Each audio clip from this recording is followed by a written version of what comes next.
Bismillahirrahmanirrahim. Assalamualaikum warahmatullahi wabarakatuh. Alhamdulillah rabbil alamin. Wassalatu wassalamu ala Rasulillah sayyidina Muhammad wa ala alihi washabihi ajma'in. Qala Allah ta'ala bil Qur'anil Karim. A'udzubillahi minasyaitonir rajim. Bismillahirrahmanirrahim. Ya ayyuhallazina amanu taqullaha haqqa tuqatih wa la tamutunna illa wa antum muslimun. Wa qala aidan ya'lamuna zuhara minal hayatid dunya wa hum 'anil akhirati hum ghafilun. Sadaqallahul azim. Al-ayah. Pertama-tama marilah kita panjatkan puji syukur kita kepada Allah Subhanahu wa taala, yang mana pada hari ini Allah masih memberikan kita nikmat ya, sehingga pada kesempatan kali ini kita selalu dalam keadaan sehat, selalu diberikan kekuatan oleh Allah dimanapun dan kapanpun. Yang kedua, salawat serta salam kita hadiahkan menubi kita, yaitu Nabi Muhammad SAW, dengan mengucapkan Allahumma sholli ala sayyidina Muhammad wa ala ali sayyidina Muhammad. Pada kesempatan kali ini saya akan membacakan 5 hadis dan 6 ayat tentang dasar-dasar pendidikan Islam. Dan di sini saya akan membacakan ayatnya terlebih dahulu tentang Quran surah Ar-Rum ayat 7. Bismillahirrahmanirrahim. Ya'lamuna dhahran minal hayatid dunya wa hum 'anil akhirati hum ghafilun. Yang artinya mereka mengetahui yang lahir dari kehidupan dunia, sedangkan terhadap kehidupan akhirat mereka lalai. Quran surat Ar-Rum ayat 7.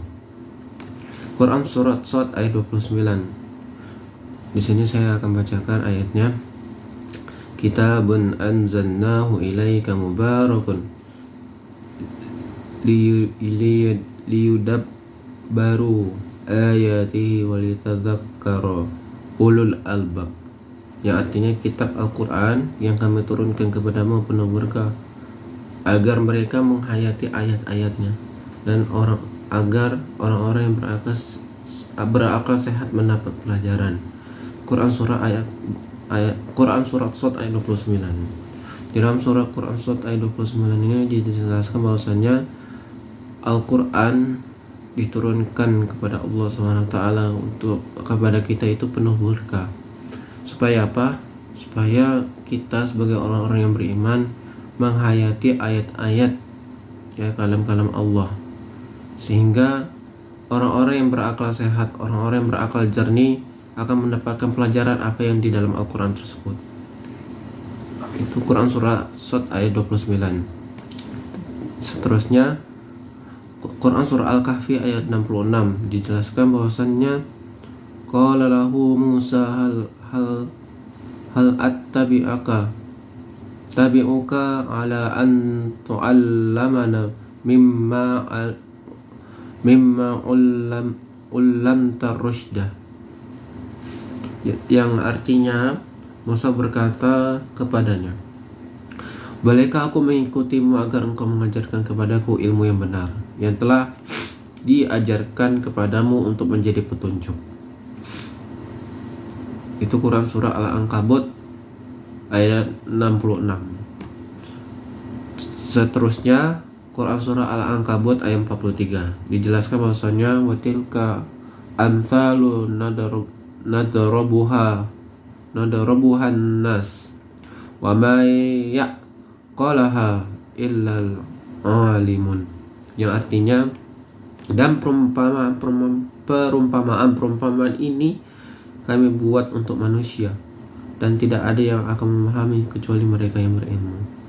Quran surah Al-Ankabut ayat 43. Di dalam Quran surah Al-Baqarah ayat 13 dijelaskan, wa idh qila lahum aminu kama amanan nasu qalu anu'minu kama amana as-sufaha ala innahum humus sufaha walakin la ya'lamun. Yang artinya, dan apabila dikatakan kepada mereka berimanlah kamu, Sebagaimana orang lain telah beriman, mereka menjawab, apakah kami akan beriman seperti orang-orang yang kurang akal itu beriman? Ingatlah, sesungguhnya mereka itu adalah orang-orang yang kurang akal, tetapi mereka tidak tahu. Quran Surat Al-Baqarah ayat 13. Dan ayat terakhir Quran Surah Al-Alaq ayat 1-5. Iqra bismi rabbikal ladzi khalaq, khalaqal insana min 'alaq, Iqra wa rabbukal akramul ladzi 'allama bil qalam, 'allamal insana ma lam ya'lam. Ya, artinya, bacalah dengan menyebut nama Tuhanmu yang menciptakan. Dia telah menciptakan manusia dari segumpal darah.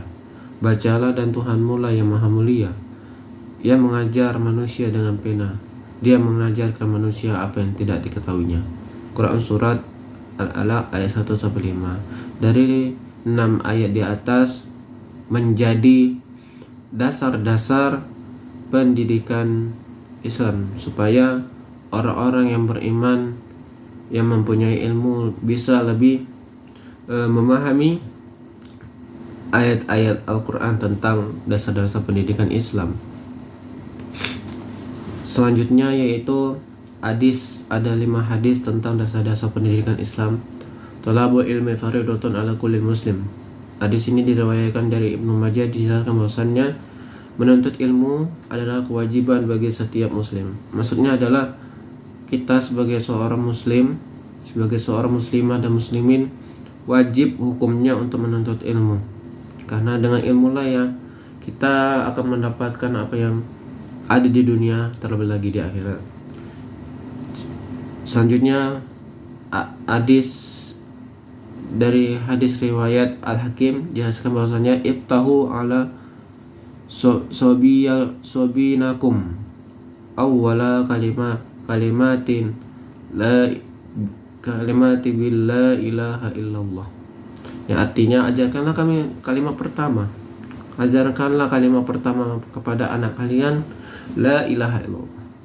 Dan hadis riwayat Al-Hakim ini jelaskan bahwasannya walaupun dengan kalimat la ilaha illallah, tetap kita ajarkan kepada anak-anak kita, supaya anak-anak kita lebih memahami apa kalimat la ilaha illallah tersebut.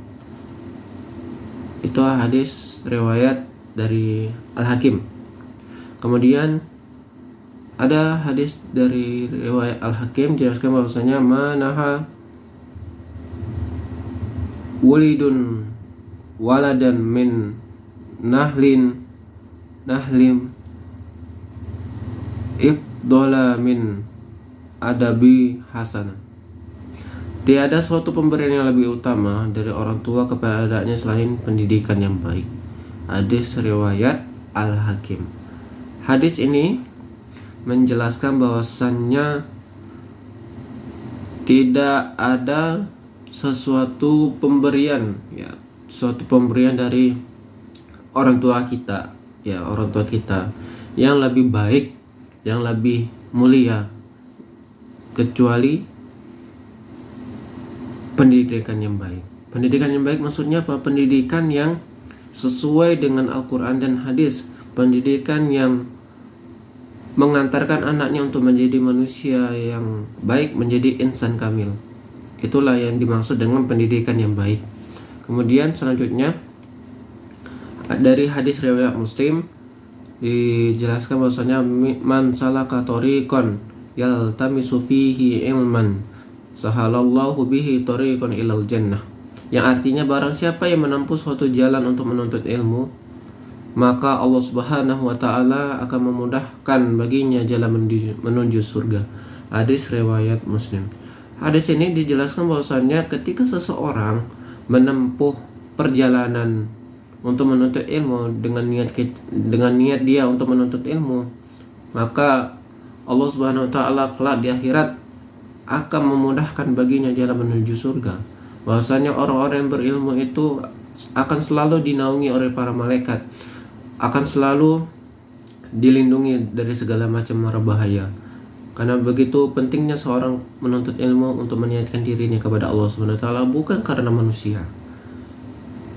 Itu tadi tentang hadis menempuh suatu jalan menuntut ilmu yang diriwayatkan Imam Muslim.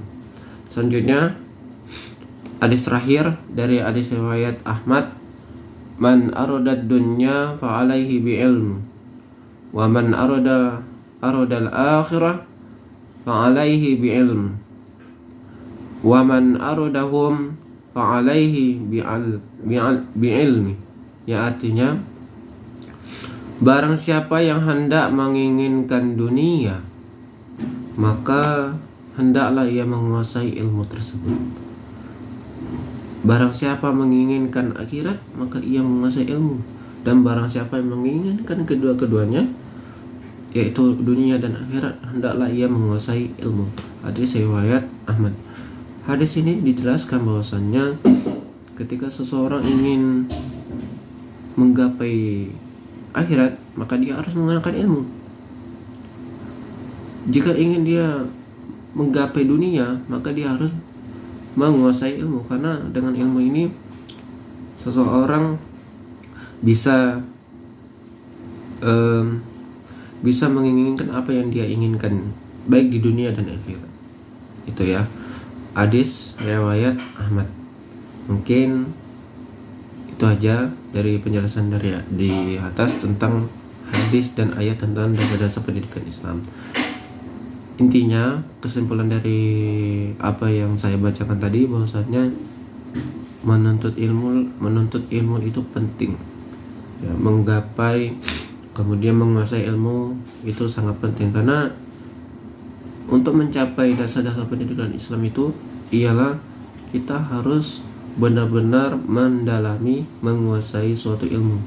Karena dengan ilmulah kita bisa menggapai apa yang kita inginkan, termasuk untuk menggapai dasar-dasar pendidikan Islam yang dijelaskan di dalam Al-Quran maupun hadis. Mungkin itu aja dari saya. Apabila ada kesalahan dalam pengucapan, dalam penyampaian tentang ayat dan hadis, mohon dimaafkan. Wassalamualaikum warahmatullahi